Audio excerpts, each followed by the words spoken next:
Hello, Yeah. everyone, and welcome to another episode of Whiteboard. My name is Harshad, and I'm the Director of Business Alliances at White Labs. We are a digital agency specializing in SaaS and e commerce SEO. And I've got Bolaji with me today. He's the head of marketing at Simpu. It's a SaaS platform helping brands deliver better customer engagement experiences through omni channel solutions. A big welcome to you, Bolaji, and I'm so happy to have you with me today. Yeah. Thank you very much for having me. It's absolutely my pleasure to be here today. Awesome, man. Now, before we dive into Simpu, can you please let the viewers know a little bit about you and your professional journey so far? Thank you very much.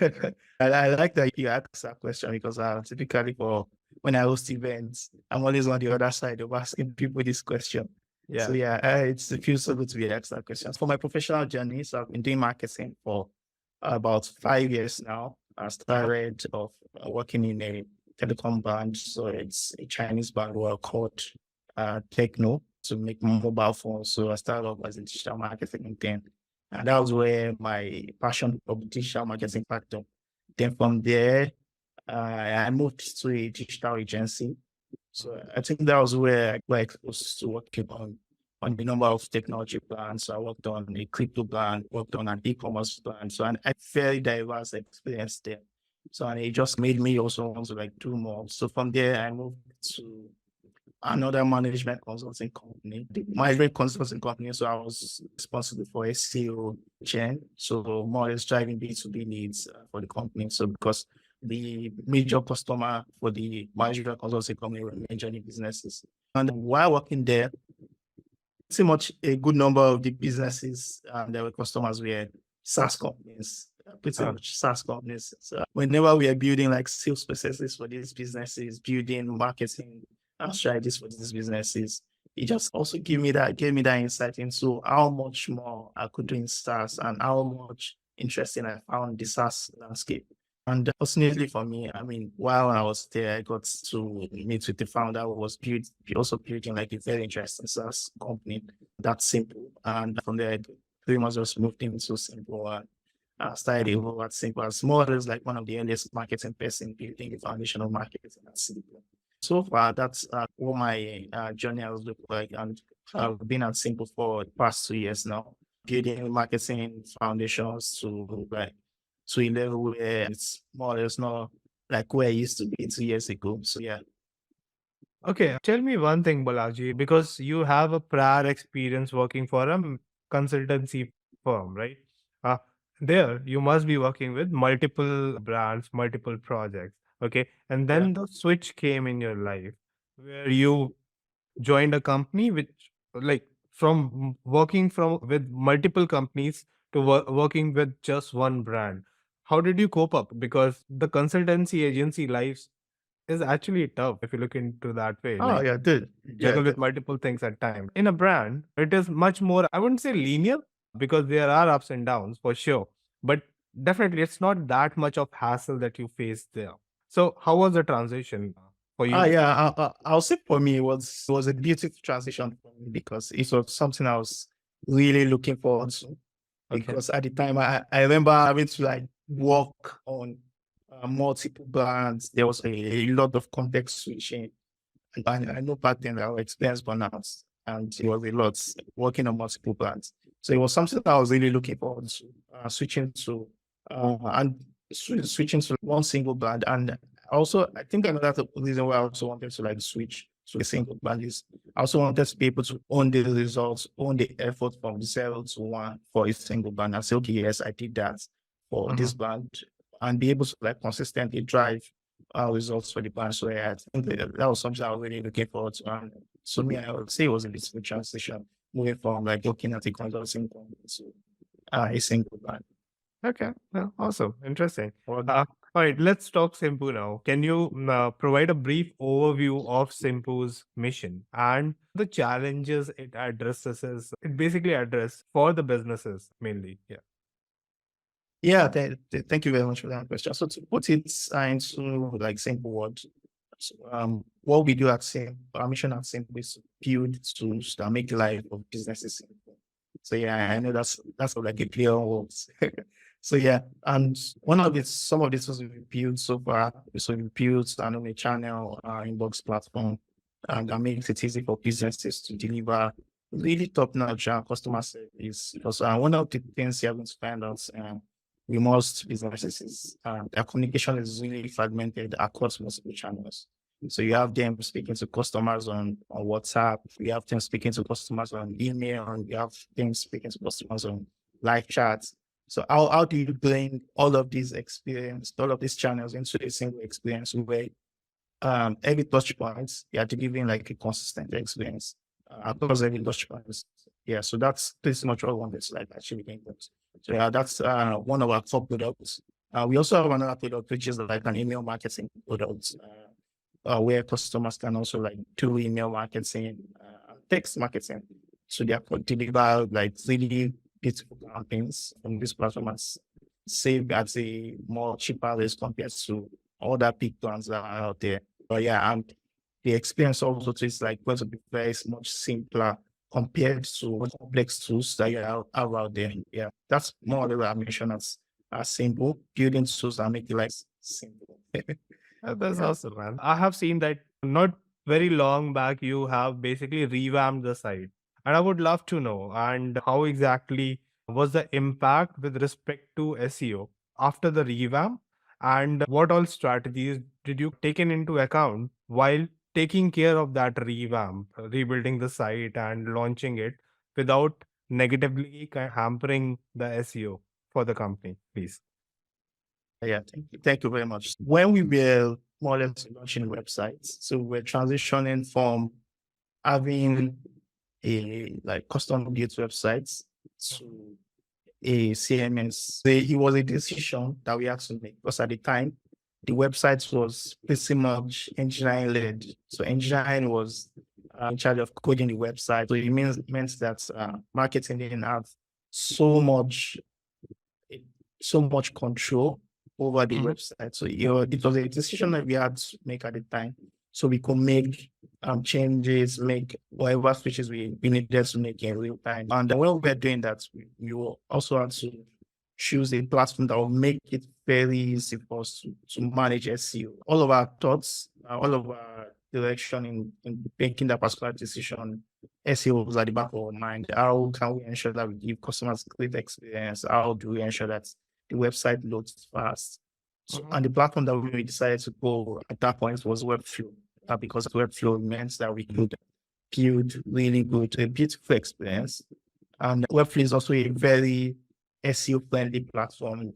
It's easily you can make SEO updates. Webflow is a really good platform. You want just to like integrate search console, migrating search console, migrating all of our Google tags. It was very seamless. And one of the reasons why we did that revamp was to, like I said, initially said, to improve like callability. It could also reduce bounce rates in such a way that when people come to our website, they spend much more time on our website. And we could also set up our blog. One of the things we had at the back of our mind while building the website was because at that point, initially, we didn't have a content platform, we didn't have a blog, like a fully defined content operation. So that was one of the key goals we wanted to like achieve. And while building the website, we were able to like really do that. Because we could easily set up a blog on Webflow, and we have done like tons of keyword research that keywords we wanted to like target to more or less drive up our online visibility and also drive organic reach to our customers. But yeah, all of that efforts, some of the major efforts that we considered was the UX of the websites, so its callability, how easy is it going to be easy to like index the website and get it called by search spiders and bots. So and also how can we easily scale our content efforts on the platform was some of the factors we really considered when building the website. Gotcha. And can you give us some percentage or numbers for the impact that that revamp brought you with respect to your organic traffic or the bump that you got or even rankings? Oh, it was the specific number in terms of like bump, and I know it was over 1,000% in terms of like bump over the course of the next few months after we did the revamp. And what we also saw when we started to like also scale our content efforts, started to like also push our content efforts, is so that we started ranking for tons of keywords. So yeah, we started to see like tons of keywords. And right now we are seeing the early days still bigger. I see it for 20 ranks for wide on Google. Gotcha. All right. Now let's talk about because like effectively balance the product led growth and sales led growth models within the organization. Now, to achieve basically significant improvements in the company's bottom line, how exactly can you share some insights around that? Like what strategies are involved and how do you do this? Yeah, thank you very much for that question. So yeah, because of the nature of our products and the fact that we serve like multiple customer segments, so it Mhm. made sense for us to leverage a PLG and SLG hybrid model. And that made it easy for us to say, okay, customers that don't like fit into the PLG buckets, we could Mhm. easily move them to the SLG buckets. And because there are some customers that at the end of the day, they still require some level of high touch. They still need to speak to our sales. If they needed more something more custom, it made sense for us to adopt that hybrid model. What some of the things we did was, okay, we created an ICP qualification criteria where if you sign up via our feature model and it Mhm. fits into that particular ICP we defined, we are able to like we're able to trigger you. So we have some sort of set of automation on the setup where we trigger the sales team where they can like more or less engage you to also get you to fit into the SLG bucket and get to plans that we have defined for those sides of ICP. And we typically call them like product qualified leads. So we have the product qualified leads and we have the sales qualified leads. So product qualified leads are the ones that okay, they are fit for like the product-led approach. They can more or less go on with the sales model.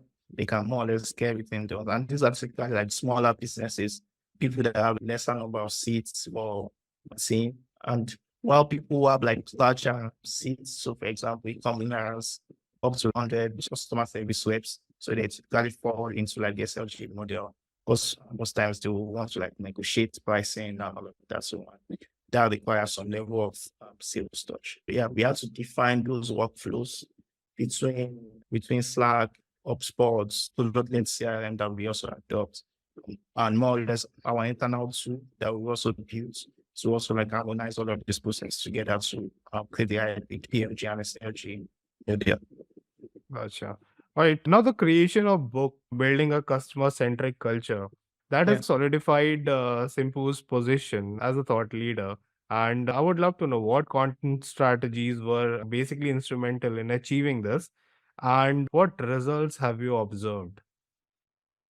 Oh yeah, that's a very interesting one. It was that's interesting. That's one of the marketing efforts I enjoyed the most last year. The strategies that we adopted for this book. So we adopted a multi-channel approach, promotion strategy approach for this.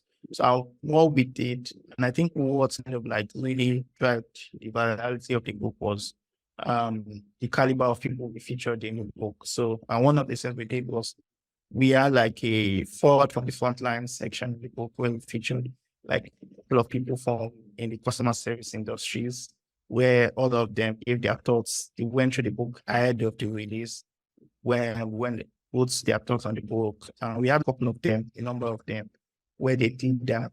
And at the time of the launch of the book, we got all of them to say, okay, since you already wrote, you had a couple of thoughts around the book, can you help us like share? And a couple of them, like all of them went to LinkedIn, decided to share their thoughts around the book. And people that read the book also, because we had a call to action within the book where Mhm. we made it easy for people to say, okay, if you enjoy reading this book, you can easily just tweet about your experience or share it on LinkedIn. So that kind of like really help drive the download numbers of the book. And what we've also seen since the launch of the book is that Probably when sales people are speaking to prospects and say, "Oh yeah, I read you guys book on building a customer centric culture," and it just what it has done post that is it has increased top of mind awareness in the mind of active people, ideal customers. So, and what it has also done is when a lot of people that just came to download the book, they never knew about Simpu. Oh, they discover that, oh, we have a set of tools that like help people that can help them achieve this customer centric culture that they're looking to also build. So you saw a spike in our sign-ups. Some of them also like went on to become customers of the product. So that's very interesting because that's helped achieve acquisition and majorly brand awareness for us. Okay. All right. And I would love to know after you joined the company, you have even bumped the domain rating from 10 to right now. What's the numbers? Is it around 60 or so? Yeah, it's around 60. Okay. So could you please share some of the key tactics that actually helped you have such a good jump in so less time? Yeah, that's a very interesting one. When I joined the company, the domain rating was about 10. So for jumping from 10 to 6 it's a good number of jumps. What the tactics pretty much adopting to achieve this is initially we focused on creating high quality authoritative content. And that content helped with us. So what this means is that ever since we publish a lot of these high quality contents, we just get a lot of inbound requests on really top brands asking to us, asking to more or less like exchange links so that they find a platform contents we insights from they would like us to like link to their content and exchange willing to also like link to us. And we also have like a couple of partnerships with people also to where we just give us like really good backlinks and we just find a lot of people that are writing about us and linking to our content because of the level of quality. So I think another thing that's also helped in terms of this improving the domain rating is we also involve ourselves in guest posting. So we do a lot of guest posting also on platforms. So for example, we did guest posting on HubSpots. So because like backlinks on platforms like HubSpots and that kind of also it was a huge jump on our domain rating. And in turn, that's the kind of improved our search rankings for some like keywords and also like traffic. Yeah, that's amazing, man. Right now, as an organization, do you have people employed who take part in taking care of like active link building activities for you, or do you still leverage more of pushing high quality content and get backlinks organically? What was the current state? So currently, so I'll say last year it was a mix. It was a mix of actively building things and also getting inbound. Well, I'll say a lot of it was majorly I'm just putting out quality content and getting a lot of inbound requests. But apart from that, also so we also try to do some outreaches. So some contents we also find really out and back people and say, okay, yeah, we have this and we would like to have you guys into this kind of content. And many of them are typically just for self-service. Okay. Alright. Now I would love to know because you have focusing a lot on the content. I'm sure like keyword research is a big part of that process, right? I would Yeah. love to know like what strategies do you what exactly is the typical process of keyword research within your organization? Yeah, so keyword research is a huge part of marketing efforts. And for what we typically do, for our process for our keyword research is we typically start with some seed keywords. We know our products, what we are building, and what we just typically do is just write down this, then some keywords, we create a list of these seed keywords. And then what we then do is we feed it into Ahref, it's like Ahref keywords too. So then see what the variants of these keywords. Also use it to answer the public. It also gets them related keywords around it too. So apart from that, for when we do that, we are now able to now say, okay, this on the difficulty of the keyword. These are the keywords we want to go after. And what we typically prioritize more middle of the funnel keywords, bottom of funnel keywords. So we just typically like prioritize just the level of keywords and just get a list of them. Apart from that, another approach that we typically do to target and value keywords is just to leverage competitive analysis. We analyze our competitors, we pick about 4 of them and just analyze the keywords they are ranking for that we are not ranking for. And also look at the high value ones that we feel like we can get like value traffic from, especially depending on the intent of the keyword. So we typically go more after the transactional keyword types. So we go after this one. We just click and get those keywords and prioritize them massively. We want to target these keywords in our next set of content efforts. So yeah, that's pretty much how we think about keywords research. Okay. And do you couple your customer retention with your content strategy? And if so, how exactly do you do that? Can you communicate with that question? So there are two parts. One is lead generation, that is a new business Yeah, coming for your SaaS platform. Then there's the other side of yeah, it, which is retaining your existing customer base so that there is less churn rate. They don't leave your platform.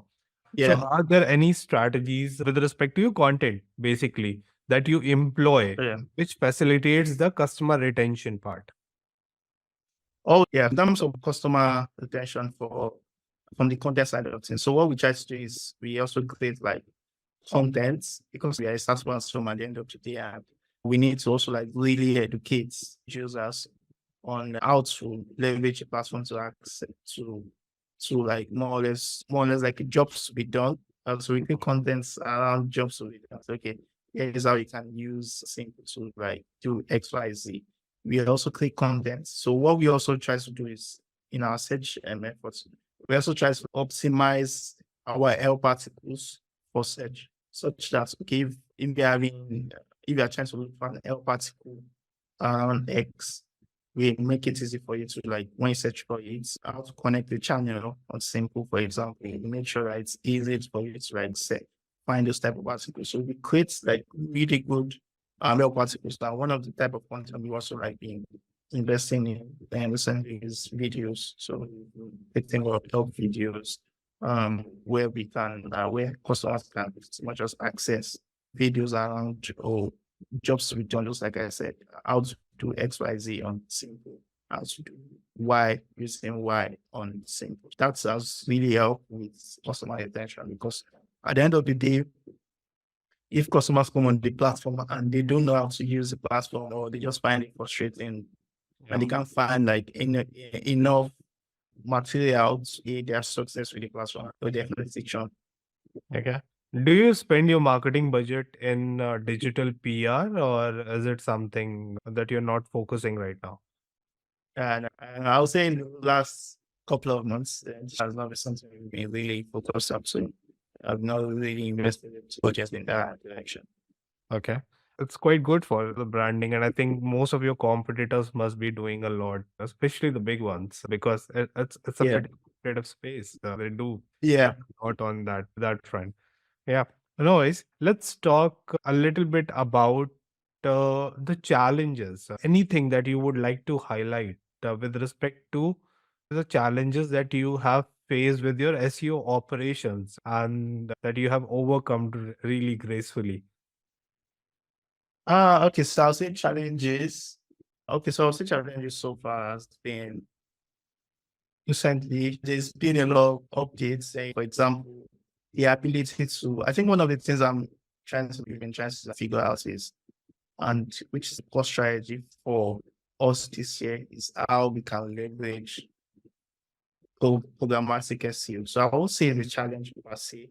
So I'll say it's more or less like a direction that we are looking to take, just more or less looking at the learnings from last year. So I want to be able, so I'll say we want to be able to like really scale our SEO efforts really quick. So to say moving from publishing 40 keywords and 40 blog posts in a month to moving to like 60 and then moving to 100. So that would be like a core that we're trying to like currently navigate. So being able to hack that side of content operations where we're able to scale our content from publishing X number to scaling it to a higher number. Okay. Have you defined that number? Have you thought of that number? Yeah, so I'll say initially the number right now is about in my head, I'm thinking 100. So we can cover like the number of new keyword opportunities that we discovered over the next couple of months. Okay. And so why did you come up with that number? Is there a thought process? I mean, look into the competition, their content frequency, I would say, like the number of new pages they are pushing out every month. What is the thought process? I would love to know. Oh, yes, you just need a breakdown to say, okay, if we are able to, based on the number of opportunities identified, Uh-huh. if we are able to acquire this set of content clusters in a week, on a week-to-week basis, and also looking at building their operations around the number of posts we are looking to target. If we are able to achieve it over the number of those 100 posts in a month, we should be able to achieve the targets that we've set for ourselves. So it was like a walking to the park process, looked at it and say, okay, this is something that's achievable. Looking at more or less like leveraging technology, AI tools, and also leveraging like our team, harmonize everything together and say, okay, yeah, this is all we can achieve. So that was more or less like the process that went into it. And looking at it, learn the keywords. We also got some ideas from our customers, particularly when we are having like customer interviews, and that's we also like generate keyword ideas. I think that's something I did mention previously. So that's also another we also generate keyword ideas. So working back from there, so we just drill down on the number that we wanted to move on minimum on this month's basis. Okay. Okay.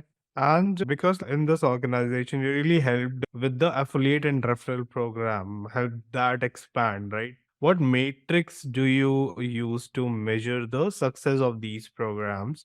And I would love to even understand how exactly is it contributing to your customer acquisition? Yeah, thank you very much for that question. So what we typically do is for the affiliate marketing programs, what it typically does for us is it helps us. We have people that the kind of like audience around our products, industries related to what we do, people that are use like an audience SaaS tools, customer service industry. So we just onboard these people inside our affiliate program and leverage their reach to have their like put out like contents, and they just using their affiliate things. I use like direct traffic to us to in terms of like users to them sign up to our platform and in turn become customers. One of the major ways that we track success in the from that buyer side is majorly how many people that came from the channel signed up. So look at sign-ups, and we also look at how many people went on to upgrade to a paid account. That's majorly how we track success. So, and majorly, there are tons of people uh, out there, tons of companies that's out there that have like similar affiliate programs. So we just reach out to some of these people since they already understand the space and just have them like jump on the affiliate program. And apart from that, also so the platform we also leverage have like a really market space for dollars like an market. We are listed in marketplace. So we see the guy just gets inbound requests for people who are looking to join the affiliate program.